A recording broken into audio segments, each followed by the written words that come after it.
ওয়ালিদ ইবনে মুগীরা হাতের মধ্যে বড় একটা তলোয়ার নিয়ে তাড়াতাড়ি ছুটে গিয়েছে তার ঘরের মধ্যে। মা জননীর গর্দানের উপর তলোয়ারটা ধরেছে।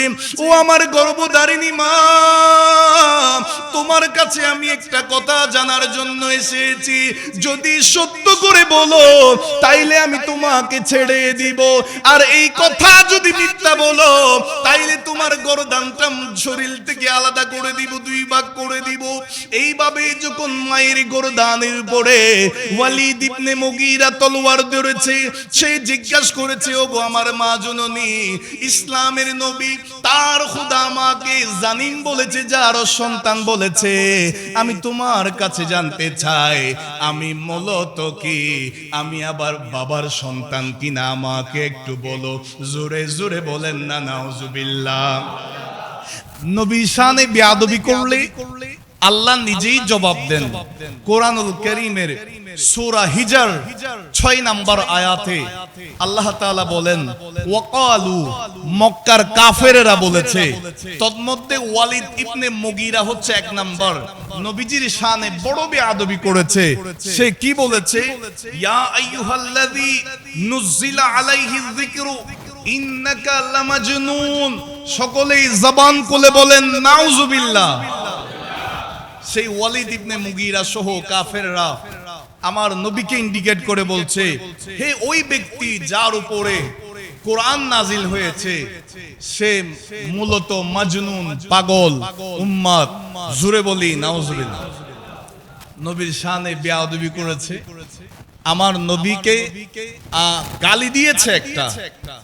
তার জবাবে আমার আল্লাহ সূরা কালামের মধ্যে এই ওয়ালিদ ইবনে মুগীরাকে 9টা গালি দিয়েছে, তথা তার 9টা দোষ মানুষের মাঝে প্রকাশ করেছে। কোরআনুল কারীমের সূরা কালামের 10 নম্বর আয়াত, ওয়ালা তুতি কুল্লা হাল্লাফিন মাহিন।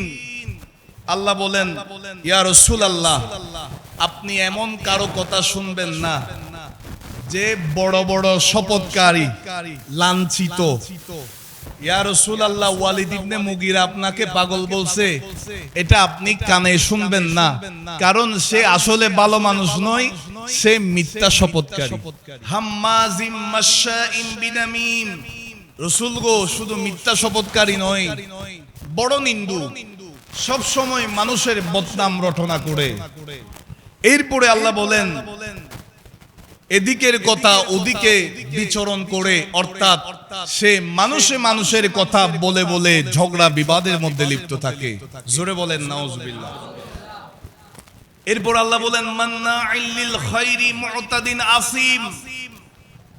সৎ কাজে বাধা প্রদানকারী, সীমা লঙ্ঘনকারী, পাপিষ্ট। লাস্ট আল্লাহ বলেন, উতুল্লিম বাদা যালিকা জানিম। ইয়া রাসূলুল্লাহ, সে বড় বদমেজাজি। এসব কিছুর উপরেও তার বড় একটা দোষ হচ্ছে সে বৈধ গোরের সন্তান নয়, অবৈধ সন্তান। এই ওয়ালিদ ইবনে মুগীরা যখন আল্লাহর নবীর নূরানী জবান দিয়ে এই শব্দগুলা শুনেছে, আমার আল্লাহর দেওয়া, আল্লাহর নবীর শানে বেয়াদবি করেছে।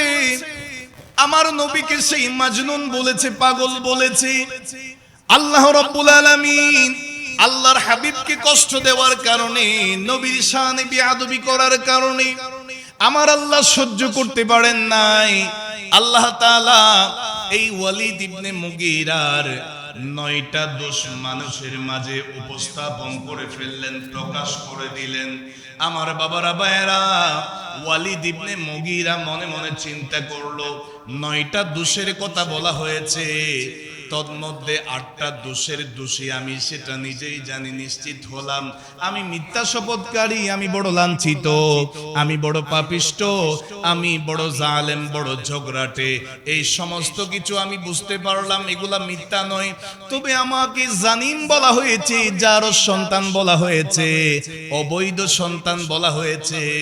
এটা তো আমি কেমনে জানবো, এটা আমি কিভাবে জানবো, এটা তো আমার মা ছাড়া আর কেউ জানবে না।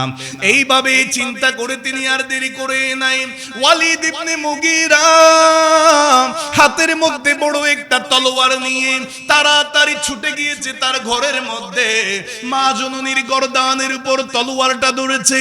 ও আমার গর্ভধারিণী মা, তোমার কাছে আমি একটা কথা জানার জন্য এসেছি, যদি সত্য করে বলো তাইলে আমি তোমাকে ছেড়ে দিব, আর এই কথা যদি মিথ্যা বলো তাইলে তোমার গর্দানটা শরীর থেকে আলাদা করে দিব, দুই ভাগ করে দিব।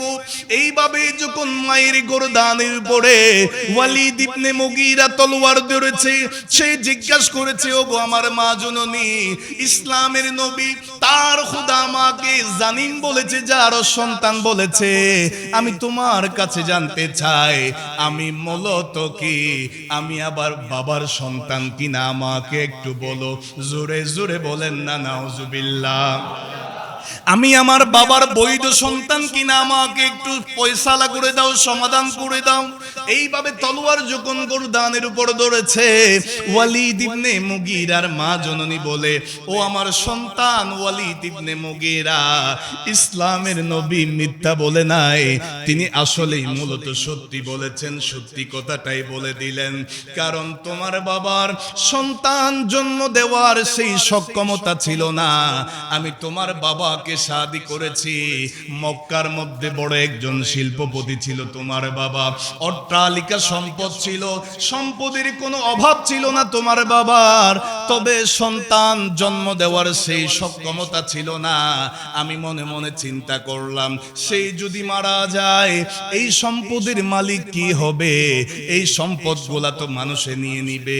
এই সম্পদগুলা বাঁচানোর জন্য আমি একদিন মাঠের মধ্যে যখন গিয়েছিলাম, একজন রাখালের সাথে খারাপ কাজ করার কারণে আমার গর্বের মধ্যে তুমি ওয়ালিদ ইবনে মুগীরা এসেছো। সেই রাখালের কাছ থেকে তুমি ওয়ালিদের জন্ম হয়েছে। সুতরাং ইসলামের নবী যে বলেছে, আল্লাহ যে বলেছে, নবীর দুশমন যে, সে মূলত বৈধ ঘরের সন্তান নয়, সে আসলে একজন জারদ সন্তান। জোরে বলেন নাউজুবিল্লাহ। এখান থেকেই প্রমাণ হয়ে গেল, যুগে যুগে নবীর শানে শুধুমাত্র বর্তমানে বেয়াদবি করছে তা নয়। গত কয়েক বছর আগে একজন বলেছিল, নবীজির ঈদে মিলাদুন নবীর সাথে মদের সাথে, লাইসেন্সের সাথে তুলনা দিয়েছিল। এইভাবে আমরা দেখতে পাচ্ছি যুগের পর যুগ, বৎসরের পর বৎসর আমার নবীর শানে বেয়াদবি করে যাচ্ছে। আমরা এটাই বলতে পারি, কুরআনুল কারীমের আলোকে যারা নবীর শানে বেয়াদবি করবে, তাদের বৈধতার ভিতরে কোনো না কোনো দিক দিয়ে ভেজাল আছে। তাই নবীর শানে বেয়াদবি করতে সে চিন্তা করতেছে। আল্লাহ আমাদেরকে হেদায়েত দান করুন। আরো জোরে বলে।